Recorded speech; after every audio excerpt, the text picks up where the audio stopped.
ఒక తల్లిదండ్రులకి సమాజంలో మంచి పేరు రావాలంటే వారి పిల్లలు మంచి ఫలాలు ఫలించాలి, మంచి స్థానమును సంపాదించాలి. అలా సంపాదిస్తే వారిని పెంచిన తల్లిదండ్రులకి మంచి పేరు వస్తుంది. అలాగే మనల్ని ఈ భూమి మీదకి పంపించిన మన పరమ తండ్రికి మంచి పేరు తెప్పించాలంటే మనం ప్రతిరోజు దేవుని నామానికి మహిమ కలుగును గాక అంటే దేవుని నామానికి మహిమ ఏం కలుగుదు. మనం మంచి పేరు సంపాదించి మంచి ఫలాలు ఫలిస్తా ఉన్నప్పుడు దేవుని నామానికి మహిమ కలుగుతుంది. మనం ఫలించడం వల్ల దేవుని నామానికి మహిమ కలుగుతుంది. దేవుని బట్టి మనం ఎలా ఫలించాలి? మార్క్స్ వార్త 4:20 మంచి నేలను విత్తబడిన వారెవరనగా వాక్యం విని దాన్ని అంగీకరించి 30దంతులుగాను 60దంతులుగాను 100ంతులుగాను ఫలించు వారని చెప్పాను. వాక్యం వలన ఈ భూమి మీద ఉన్నవన్నీ కూడా సృష్టించబడ్డాయి. దేవుని వాక్యం అంత శక్తి కలిగింది. దేవుని వాక్యం విత్తబడుచున్నప్పుడు మనం చదువుతున్న కేవలం ఏదో బుక్ చదువుతున్నట్టు చదివినంత మాత్రాన మనకి ఏ ఉపయోగం ఉండదు. అదే వాక్యాన్ని అంగీకరించగలిగితే, అవును ఈ వాక్యం నా గురించే చెప్పబడింది, అవును ఈ వాక్యము దేవుడు నా కోసం రాయిపించాడు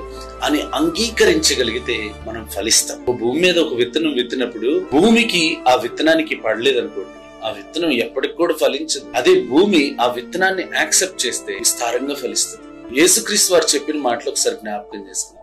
మీరు లోకానికి ఉప్పై ఉన్నారు, మీరు లోకానికి వెలుగై ఉన్నారు, మీరు ధన్యులు, దుఃఖించువారు ధన్యులు, ఆత్మ విషయమై దీనులైన మీరు ధన్యులు అని ఇలా అనేకమైన వాక్యములు మనకు కనబడుతున్నాయి.